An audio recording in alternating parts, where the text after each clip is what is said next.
لیکن ایک خبر جس نے پورے پاکستان میں تھرتھری مچائی ہے, پورے پاکستان میں تشویش پیدا ہوئی ہے, وہ خبر یہ ہے کہ اڈیالہ جیل جہاں پر عمران خان صاحب موجود ہیں, اس اڈیالہ جیل کی گیٹ نمبر 5 سے ایک بم برآمد ہوا ہے,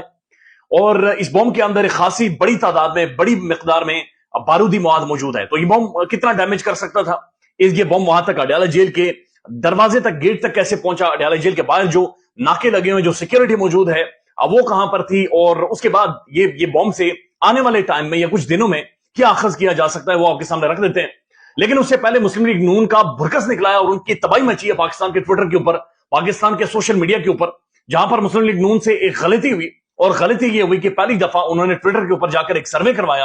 اور یہ اوپن سروے تھا, اور یہ یعنی ہر بندہ اس میں ایکسس ہر بندے کی تھی, اور یہ سروے یہ تھا کہ آپ 2024 کے اندر جو آنے والے انتخابات ہونے والے ہیں, یہاں پر آپ کسے ووٹ ڈالیں گے. اب یہ P M L N digital ہے جہاں پر جا کر انہوں نے یہ سروے کروایا ہے, لیکن سروے کروانے کے کچھ گھنٹوں بعد ہی نون لیگ نے سروے ڈیلیٹ کر دیا. جو ہی سروے انہوں نے ڈیلیٹ کیا تو اس کے بعد رولا پڑ گیا کہ سروے تو بڑھ گیا ہے, کہ سروے کدھر گیا, سروے تو بڑھ گیا ہے, اور کدھر بڑا ہے, سروے کو ڈھونڈ کر نکالیں. اب جو سروے جو بڑا ہے مسلم لیگ نون کا, اس کی بنیادی وجہ یہ ہے کہ کچھ گھنٹوں میں وہ جو وہاں پر پولنگ ہوئی, جو کہ ہزاروں کی تعداد میں تھی, اور ہزاروں کی تعداد میں لوگوں نے ووٹ ڈالنے شروع کر دیے, وہاں پر تحریک انصاف کو 81% ووٹ پڑے, 81% ووٹ تحریک انصاف کو پڑے, اور صرف 16% vote P M L N نون کو پڑے. یعنی پہلا جو آپشن تھا وہ پی ایم ایل این تھا, میاں نواز شریف کی پولیٹیکل پارٹی تھی, اور دوسرا آپشن عمران خان تھا. اور یقین مانے یہ پی ایم ایل این کا جو ڈیجیٹل پلیٹ فارم ہے ان کا سروے تھا, اور وہاں پر یہی ازیوم کیا جا رہا تھا یا سوچا جا رہا تھا کہ موسٹلی جو لوگ ہوں گے وہ پی ایم ایل این کے سپورٹر ہوں گے, نون لیگ کے سپورٹر ہوں گے. لیکن کچھ گھنٹوں میں ہی 81% جو ووٹ پڑا وہ عمران خان کو پڑا. تو نون لیگ کے لیے اگین یہ خطرے کی گھنٹی ہے, اگین یہ ان کے لیے ایک عذاب نازل ہوا, ان کی راتوں کی نیند باقاعدہ سے غائب ہو گئی ہے کہ جناب یہ تو عوام بڑی سیدھی ہو گئی ہے, اور انہوں نے تو اب چھوڑنا کچھ نہیں ہے, یہ تو پیچھے بھی آئیں گے, اور یہ تو گندے انڈے اور ٹماٹروں تک بات پہنچ گئی ہے, اور یہ حالات بڑے خراب ہو گئے ہیں, اور یہ چیز سروے سے بھی نظر آئی ہے. جو ہی سروے نون لیگ نے ڈیلیٹ کیا, اس کے بعد پاکستان کے پرومیننٹ جرنلسٹ کامران خان صاحب, جو بڑے انقلابی آج کل بن گئے ہیں اچانک سے, کامران خان صاحب نے فوری طور پر ٹویٹ کیا, انہوں نے کہا کہ یہ پول کس نے ڈیلیٹ کیا ہے جناب, یہ پول کہاں سے غائب ہو گیا ہے. اور پھر ایک دم سے ٹرینڈ بنا کہ پول کدھر گیا, پول تو بڑھ گیا, اور پھر یہ خبریں آنا شروع ہوئی, لوگوں نے اسکرین شاٹ شیئر کیا کہ جناب یہ پول جو ڈیلیٹ ہوا ہے اس کی بنیادی وجہ 81% عمران خان کے حوالے سے ٹویٹر کے اوپر جا کر جو ووٹ پڑا ہے اس وجہ سے انہوں نے پول ڈیلیٹ کیا ہے. پاکستان کے اندر تحریک انصاف کو کریش کر دیا گیا ہے, خان کی پولیٹیکل پارٹی ختم کر دی گئی ہے, دیوار کے ساتھ عمران خان کو لگا دیا گیا ہے. لیکن یقین مانے آج بھی پاکستان کے اندر جو خطرہ سب سے بڑا موجود ہے, وہ خطرہ یہ ہے کہ اگر جس دن پولنگ ہوگی, جس دن ووٹ پڑے گا, اس دن کتنے لوگوں کو روکا جائے گا, کتنے لوگ کنٹرول ہو سکیں گے اور کتنے لوگ کنٹرول نہیں ہو سکیں گے. ابھی تو کارنر میٹنگ نہیں کرنے دے رہے, ابھی تو جگہ پر جلسہ نہیں کرنے دے رہے, لیکن اگر اس دن بڑی تعداد میں لوگ نکل آئے, اگر لوگوں نے ووٹ ڈال دیا, اگر لوگ آؤٹ آف دا باکس سوچ گئے اور گھروں سے خواتین مرد جوان سارے نکل آئے, شاید یہ ڈیموکریسی پھر کنٹرول نہیں رہے گی. شاید پاکستان کی 75 سالہ تاریخ کا سب سے بڑا اپسٹ ہو جائے گا. شاید جو کنٹرول ڈیموکریسی جو مٹھی کے اندر بند کر کے حکومتیں گرائی اور بنائی جاتی ہیں, یہ مٹھی کھل جائے گی اور ساری چیزیں باہر نکل آئیں گی. شاید پاکستان کی تاریخ کا ایک ایسا انتخاب ہو جائے گا یا ایسا رزلٹ آ جائیں گے کہ جس کے بعد جو پہلے رزلٹ سوچے جاتے ہیں, رزلٹ مینج کیے جاتے ہیں, وہ سارا مینج اور ساری سوچ ختم ہو جائے گی, اور پہلی دفعہ ایک ایسے انتخابات ہو جائیں گے کہ جہاں پر ایک بہت بڑا اپسٹ ہو جائے گا. اور یہی چیز ہمیں اس ٹویٹر پول کے اندر پاکستان کی عوام میں سروے کرنے کے لیے نکلے سڑکوں پر, روڈوں پر, تو آپ کو یہ چیز نظر آتی ہے. اب جو بڑی خبر ہے, بڑی خبر یہ صبح خبر رپورٹ ہوئی, اور یہ خبر بہت ہی تشویشناک قسم کی خبر ہے. خبر یہ ہے کہ اڈیالہ جیل کے باعث سے جناب کو بم برآمد ہوا ہے, اور یہ خبر ایگزیکٹ میں آپ کے سامنے پڑھ دیتا ہوں اور پھر آپ کو بتاتے ہیں کہ یہ معاملہ کیا ہے. راولپنڈی اڈیالہ جیل روڈ سے برآمد ہونے والے بم کو پولیس اور بم ڈسپوزل اسکواڈ نے ناکام بنا دیا. تفصیلات کے مطابق پولیس نے مشکوک ڈیوائس, اب یہ پولیس نے آئیڈینٹیفائی کیا ہے کہ مشکوک ڈیوائس میں بارودی مواد کی موجودگی کی تصدیق کی, اور ڈیوائس کو کھیت میں لے جا کر رکھ دیا گیا. بم ڈسپوزل اسکواڈ فوری طور پر طلب کیا گیا. بارود بچاؤ حفاظتی کٹ میں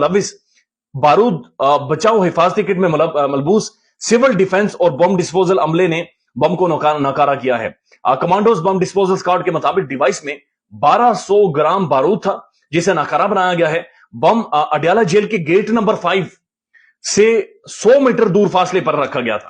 گیٹ نمبر 5 یہ اب اہم ترین گیٹ ہے جہاں پر 100 میٹر فاصلے پر یہ بم رکھا گیا تھا. بم ڈسپوزل اسکواڈ نے بتایا کہ ڈھاکہ سویٹ گورکھپور کے ساتھ یہ بم رکھا گیا تھا. واضح رہے کہ سائفر کیس کے اڈیالہ جیل میں سماعتی جج ابو الحسنات ذوالقرنین 1 گھنٹہ 40 منٹ تاخیر سے پہنچے.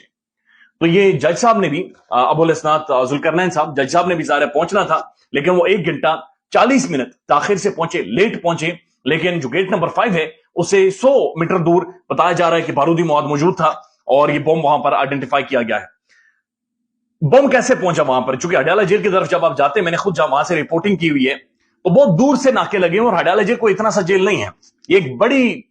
ایک بہت بڑی دیوار ہے، اور آپ یہ کہہ سکتے ہیں کہ تقریباً آدھا منٹ تو آپ کی گاڑی اگر تیز بھی چل رہی ہے تو چلتی ہے اڈیالہ جیل کے بعد۔ خاصے ناکے وہاں پر موجود ہیں اور پھر روڈ بلاکس بھی وہاں پر موجود ہیں، لیکن اگر گیٹ نمبر 5 کی طرف یہ بم جا رہا ہے، اب پہنچ رہا ہے، وہاں پر لوگ پہنچا رہے ہیں، تو اس کا مقصد کیا ہے؟ obviously اڈیالہ جیل کے اندر جا کر بم تباہی نہیں مچا سکتا تھا، یا خان صاحب کی بیرک تک نہیں پہنچ سکتا تھا، یا خان صاحب کو نقصان نہیں پہنچا سکتا تھا، اور obviously شاید جج صاحب کو بھی اس طرح سے نقصان نہیں پہنچایا جا سکتا تھا۔ اس سے کچھ ایک آپٹکس تو جنریٹ ہوئے ہیں۔ آنے والے ٹائم میں جو سپریم کورٹ نے شاید عمران خان صاحب کو بلا رکھا ہے، اب شاید عمران خان صاحب کو سپریم کورٹ کے سامنے نہ پیش کیا جائے، اور اس کی وجہ یہ بنے گی کہ یہ بم وہاں پر موجود ہے۔